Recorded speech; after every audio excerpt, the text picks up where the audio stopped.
नमस्कार, मी साई सावंत पुढारी न्यूजमध्ये आपल्या सर्वांचं स्वागत करतो।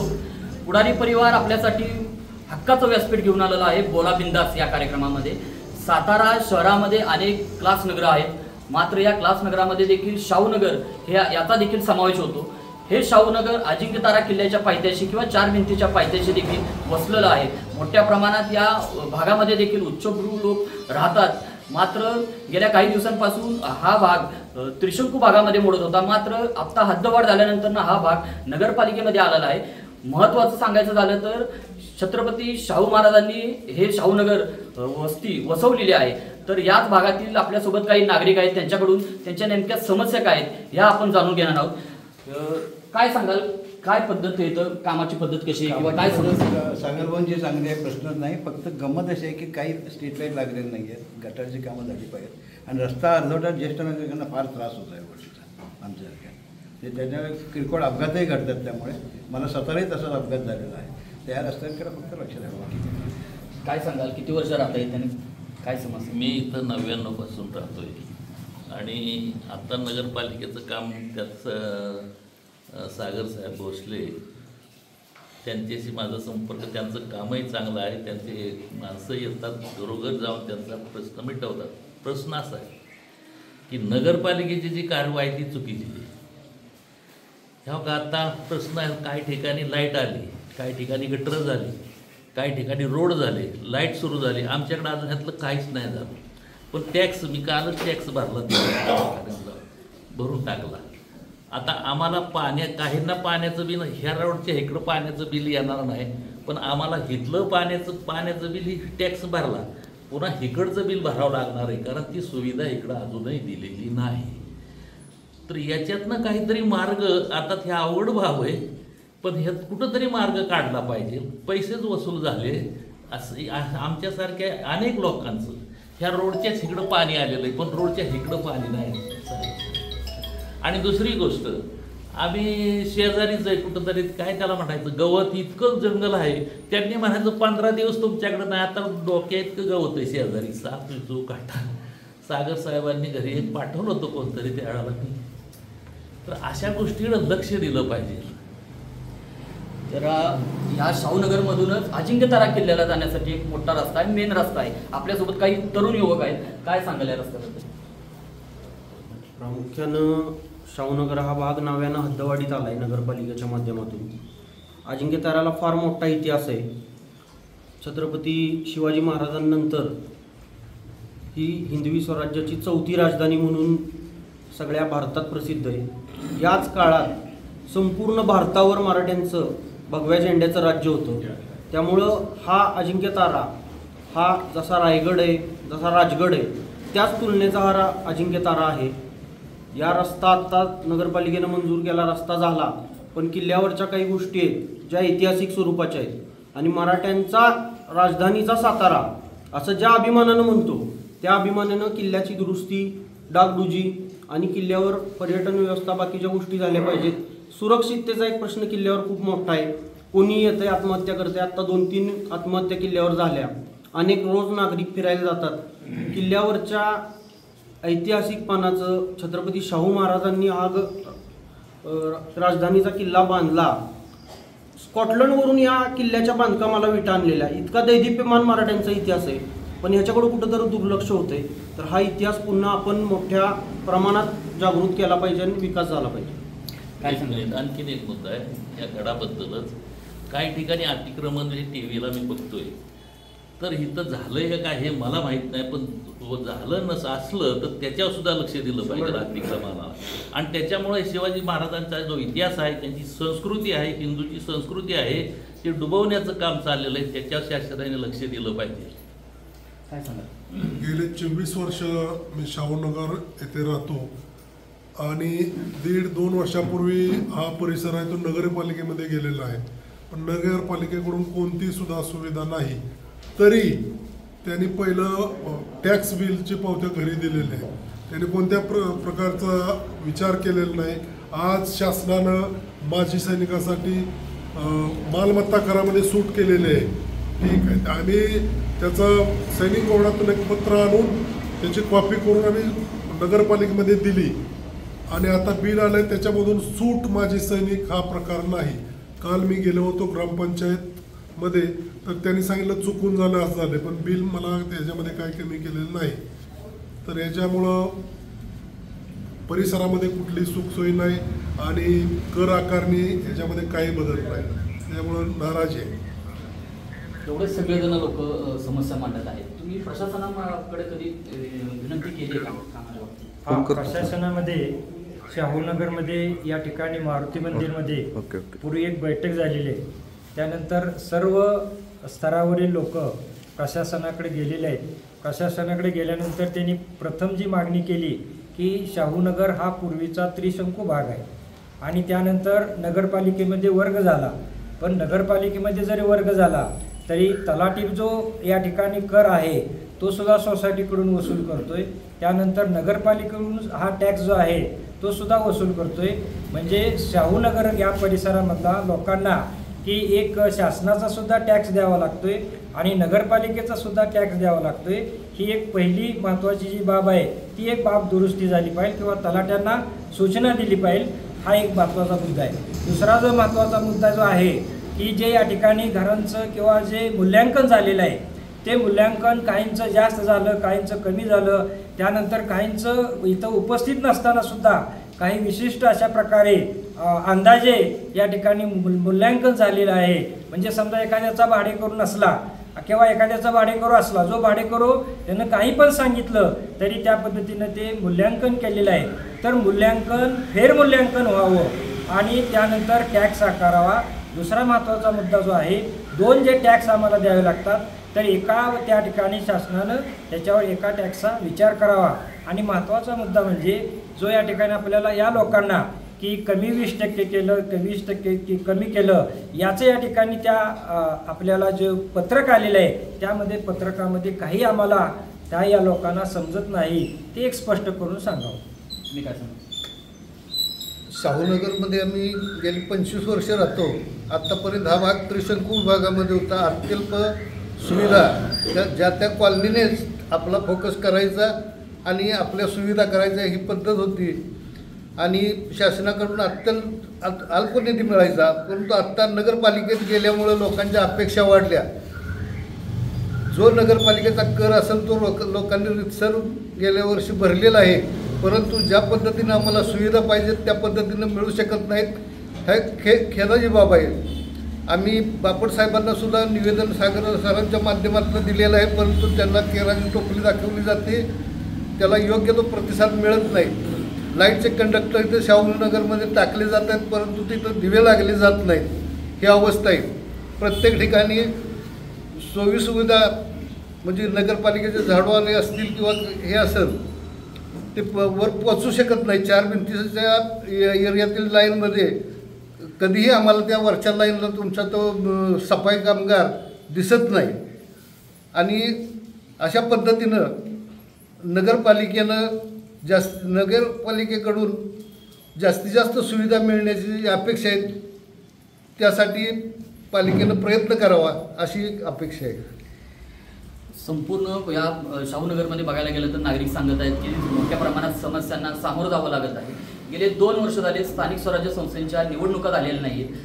या नगरसेवक नसल्यामुळे या समस्या जाणवत आहेत का, किंवा नक्की या समस्या कशामुळे उद्भवत आहेत, प्रशासन लक्ष देत नाही आहे का, यासाठी बोलण्यासाठी आपल्यासोबत काही या शाहूनगरमधील सामाजिक कार्यकर्ते आहेत.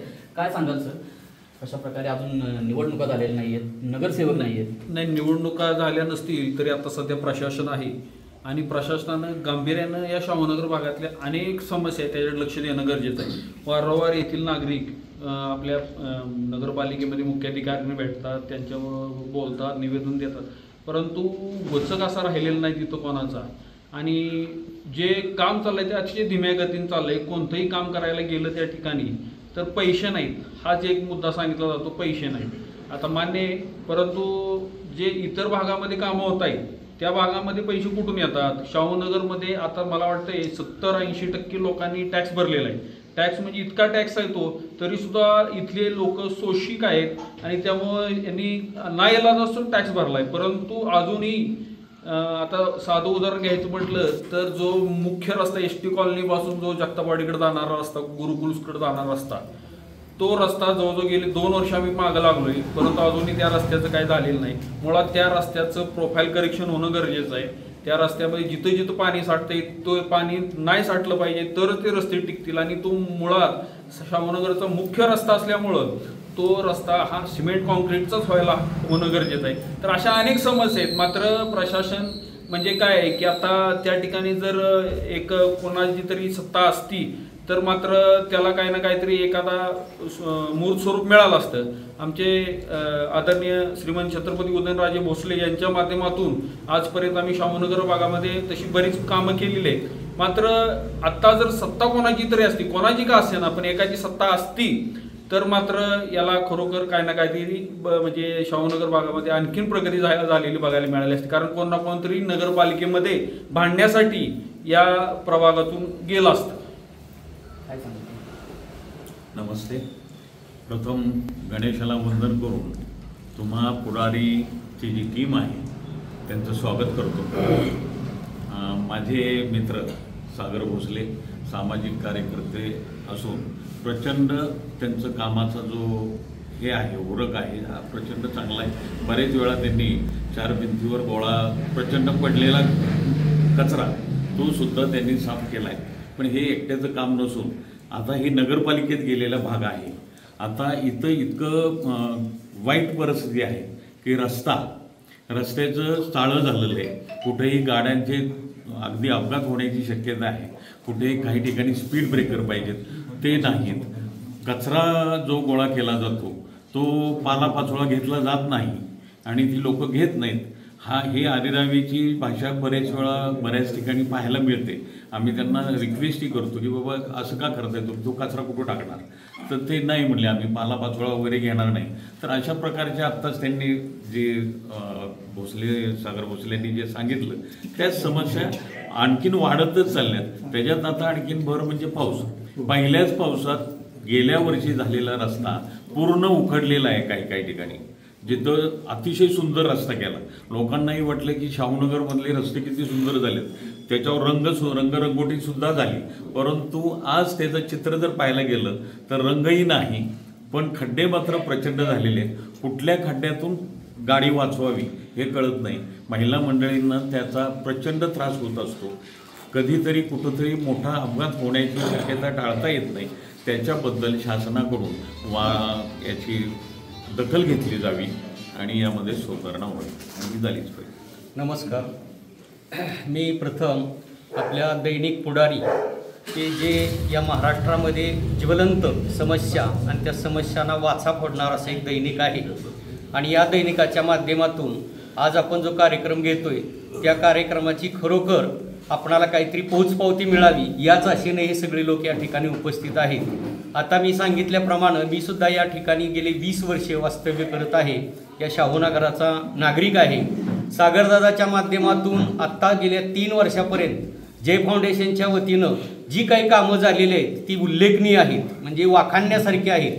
परंतु एक व्यक्ती किंवा त्यांच्यासोबत असणारे हे सगळे तरुण कार्यकर्ते किती प्रमाणात या समस्यांना म्हणजे तोंड देणार आहेत याचं एक ज्वलंत उदाहरण म्हणजे सागरदादांनी आत्ता जमदाडे साहेबांनी सांगितल्याप्रमाणे तुमच्या नगरपालिकेकडून जो रस्ता येतो इथंपर्यंत हा कॉर्नर आहे, इथं पण ह्याच्यामध्ये मला वाटते तुमच्या माध्यमापर्यंत सुद्धा फोटो वगैरे पोचले असतील. 3 ते 4 वेळेला संपूर्ण स्वतःचा ट्रॅक्टर, स्वतःचे सगळे म्हणजे आमचे असणारे तरुण कार्यकर्ते यांच्या माध्यमातून सगळेच्या सगळे प्लास्टिकचे कागद, सगळेच्या सगळे असणारी घाण 3 ते 4 वेळेला सगळी उचलली. परंतु असं उचलून आपण काम करतोय ते लगेच एक 3 ते 4 दिवसात सुशिक्षित मंडळी, मी आता अगदी ह्यानं म्हणतोय सुशिक्षित मंडळी, नवरा आणि बायको येतात आणि रस्त्याच्या कडेने जाऊन पटकन पिशवी बाजूला टाकतात. ही अत्यंत ज्वलंत समस्या आमच्या यातली आहे. सर आणि आम्ही सर्वजण एक 2 महिन्यापूर्वी काम केलं की लगेच एक 15 दिवसात तशा प्रकारची समस्या निर्माण होते. हा एक पहिला मुद्दा. यावर काहीतरी म्हणजे नगरपालिकेनं किंवा आपले एक ज्वलंत ही समस्या पोहोचवणारे जे एक दैनिक पुढारी आहे, खरोखर वाचा फोडणारे आहे, म्हणून मी त्याची म्हणजे प्रशंसा करतो. या माध्यमातून अशा पद्धतीनं पडणारा कचरा उचलायचा एकाने आणि पुन्हा दुसऱ्याने टाकायचा, ही समस्या दूर व्हावी. दुसरी गोष्ट, जे तरुण काय म्हणजे मुलं आहेत ती मुलं गाड्यावरून, आता ते पोलिसांचं काम असलं तरी तुमच्यापर्यंत ती माहिती पोहोचणं गरजेचं आहे. म्हणजे सायरन वाजवत, मोठे आवाज करत, आज हे ज्येष्ठ नागरिक आहेत, त्या ज्येष्ठ नागरिकांच्या अगदी कानाच्या कानठळ्या पडेपर्यंत ते वाजवत जातात. त्याला कुणीही म्हणजे अजून पोलिसांच्या मार्फत ते करत असतील प्रयत्न तरी ते अपुरेच आहेत. तर ही समस्या किंवा गळ्यातून महिलांच्या मंगळसूत्र ओढून नेणं आपण वाचतोय, पेपरला तुम्ही देता, पुढारीच्या माध्यमातून सुद्धा माहिती मिळते. तर ही सुद्धा समस्या दूर व्हावी. त्याचप्रमाणे काही आता आपण संस्कृतीचं जोपासना करतोय, म्हणजे गणेश उत्सव आहे, देवीचा उत्सव आहे, हे उत्सव आपण साजरे केलेच पाहिजेत, तरुणांना वाव दिलाच पाहिजे. परंतु त्याला बी काहीतरी थोड्या मर्यादा आहेत. या ठिकाणी म्हणजे आता जे ढोल वाजवण्याचे वगैरे कार्यक्रम चालू असतात ते करावेत, करण्याबद्दल काय नाही, पण त्याला किती पद्धतीनं ते लोक रस्त्याने फिरत असतात, ते करत असतात, ते जेवढ्या पद्धतीनं मोठ्या प्रमाणात ते करत असतात आणि त्याला सुद्धा थोडेसे एक लिमिटेशन ठेवून त्यांनी जरूर तो कार्यक्रम करावा, करण्याबद्दल काय आमचं हे नाही, पण त्याला काहीतरी थोडं लिमिटेशन असावं. ही एक ज्येष्ठ नागरिकांची समस्या आहे. या 1-2-3 समस्येवर दैनिक पुढारीनं नगरपालिकेच्या माध्यमातून काहीतरी थोडंसं त्याच्यातून सुधारणा करावी आणि ह्यातून मार्ग काढावे, हीच आमची नम्रपूर्वक एक विनंती आहे. सर यांना बोलायचे. सर सातारा शहर हे दोन्ही राज्यांचं वर्चस्व आहे. सातारा शहरावर एक खासदार आहेत, एक आमदार आहेत. नक्की तुम्ही या सगळ्या समस्या घेऊन कधी दोन्ही राज्यांकडे गेलाय का? हां, तसं आम्ही सागर सरांबरोबर एकदा गेलेलो होतो, असं काही नाही. आणि तसं आपले इथं सगळे कार्यक्रम चांगले होतात. पण माझी समस्या जी आहे आता इथे ज्वलन समस्या जी काय आहे, ते रस्ता तर आहेच, त्याचबरोबर इथं भटकी कुत्र्यांची संख्या खूप वाढलेली, जेणेकरून ॲक्सिडेंट खूप होतात. दुसरी तर मी राहतोय जन्मापासून, तसं पाहिलं तर मी शाहूनगरला चढताना घडताना सगळ्या पद्धतीनं पाहिलं. माझं चौकात शॉप आहे, 17 वर्ष झालं. मी इथल्या लोकांच्या संपर्कात सगळ्यांशी आहे आणि सगळ्यांच्या वेदना अशा आहेत की त्या तुम्ही म्हणजे नुसतं दाखवून उपयोगात नाही, अंमलबजावणी झाली पाहिजे सगळ्यात महत्त्वाची. त्यानंतर ॲक्सिडेंटचे तर प्रमाण आहे, तर चौकात तर ॲक्सिडेंट रोज एक कोण ना कोणतं पडतं, कारण तीव्र उतार असल्यामुळं तिथं कुठली स्पीड ब्रेकरची किंवा कुठली अशी व्यवस्था नाही आहे.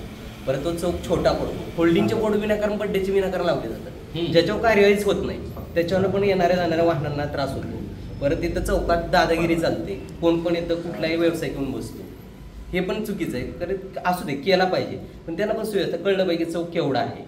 त्यानंतर परत पार्किंगची व्यवस्था पण नाही. माझं तिथे खाली दुकान इथं पार्किंगचा बोर्ड काढायला लावला, म्हणजे पार्किंग रस्त्यात आहे, पण अजून काही अडचण होत नाही. मी सागरदान पाहिले कोणीतरी ही कंप्लेंट दिली, अजून तो रस्ता व्हायचा, जर काढायच्या वेळेस तर आम्ही काढणारच, सहकार्य करणार नगरपालिकेला जिथं करायचं तिथं. पण नगरपालिकेनं पण जनतेला सहकार्य केलं पाहिजे प्रत्येक गोष्टीत, आणि नुसतं इथं बोलण्यात उपयोगाचं नाही. आणि हे कसं आहे, आपण आता इथं पावसाच्या काळात आपण एकत्र आलो, पण कसं आहे प्रत्येक घराघरामध्ये वेगवेगळ्या समस्या आणि मुद्दा नुसता रस्ता धरून उपयोगाचा. रस्ता तर होत राहणार, परत हे होणार, पण ते क्वालिटीच झाला पाहिजे. एकदा झालं की त्याच्याकडे 5-7 वर्ष बघितलं नाही गेलं किमान अशा पद्धतीचं केलं तर त्या ज्यानं करून घेतलं त्याचंही नावानं कौतुक. पण एक दर 2 वर्षाला रस्ता करत असला तर त्याला अर्थ नाही ना त्या व्यवस्थेला.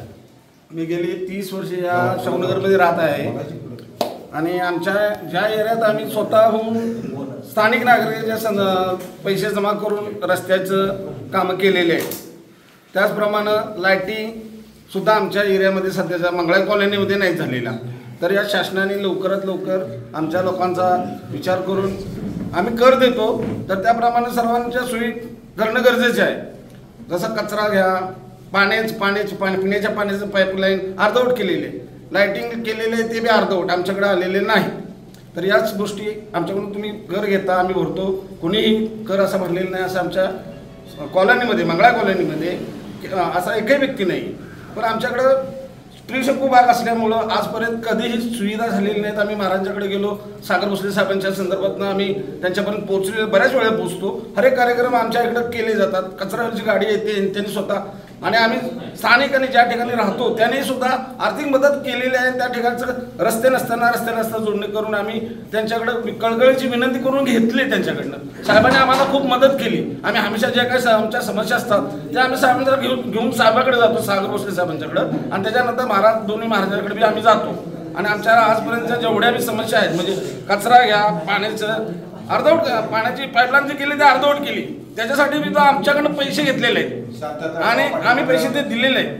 तर या ठिकाणी माझे एवढेच विचार आहे. आता शासनानं नगरपरिषदेमध्ये गेलेला आहे आमचा एरिया, तर तो त्या ठिकाणी लक्षपूर्वक म्हणजे लक्ष घालून आमच्या समस्या निरसन कराव्यात, एवढीच माझी विनंती आहे. काय अडचणींना सामोरं जावं? मला थोडक्यात सांगितलं लवकर आवरा.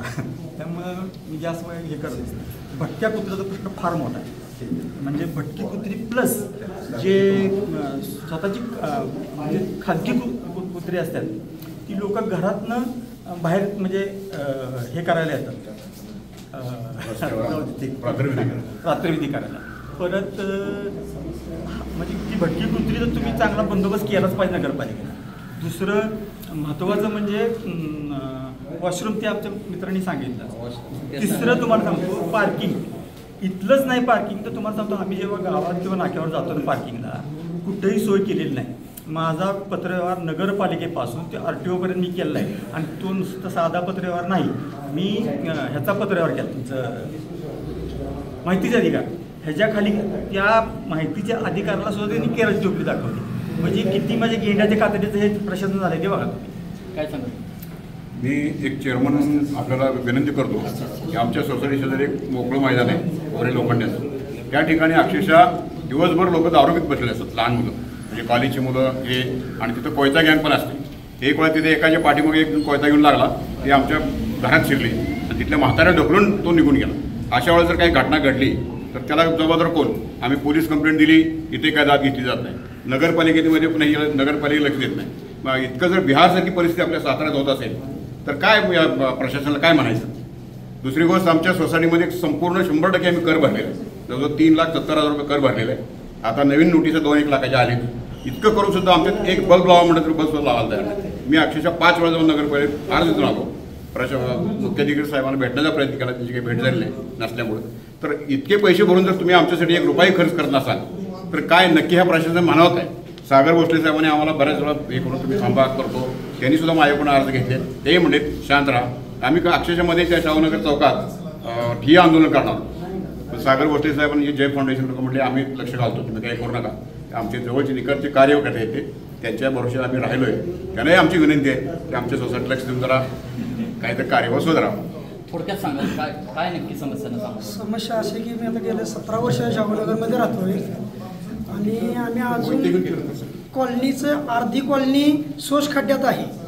म्हणजे गटाराची सोय नाही आहे आणि अर्धी कॉलनी नाला आहे पण ती बी तुंबत असते सारखा. आणि आमची हेच आहे की सोस खड्ड्यात आम्हाला मुक्तता करावं, नाला मिळावं. आणि दुसरी एक समस्या आहे की रस्ते जोडणी. जर एखाद्या कॉलनीत जायचं म्हणलं तर 1 किलोमीटर अर्धा किलोमीटर फिरून जावं लागतं. जेणेकरून जी ओपन स्पेस आहेत किंवा काय आहे तिथून त्यांनी मार्ग काढला पाहिजे की बाबा एक अर्धा किलोमीटर फिरून जाण्यासाठी पेट्रोल जेवढं वाचतं किंवा जी खर्च काय होतोय सगळ्यांचा तो वाचेल आणि आमासने रस्ते जोडणीचा मार्ग मोकळा करून द्यावा आणि नाले जोडावेत. तर एकंदरीतच आपण पाहायला गेलं तर या शाहूनगरमध्ये मोठ्या प्रमाणात या नागरिकांना समस्यांना सामोरं जायला लागत आहेत. रस्त्याचा प्रश्न असेल, पाण्याचा प्रश्न असेल, लाईटचा प्रश्न असेल, या अजिंक्यतारा रोडचा प्रश्न असेल, या संपूर्ण समस्या या नागरिकांनी आपल्या पुढारी न्यूजच्या माध्यमातून मांडलेल्या आहेत. आपण वेळीच या पुढारी न्यूजच्या माध्यमातून देखील प्रशासनामार्फत या सुविधा देण्याचा प्रयत्न करूया. मात्र प्रशासन काय नक्की ॲक्शन मोड घेते यावर ते देखील पाहणं महत्त्वाचं आहे. पुढारी न्यूजच्या या बोला बिंदास कार्यक्रमामध्ये आपण इथंच थांबूया. कॅमेरामॅन कैलाससह मी साई सावंत, पुढारी न्यूज, सातारा.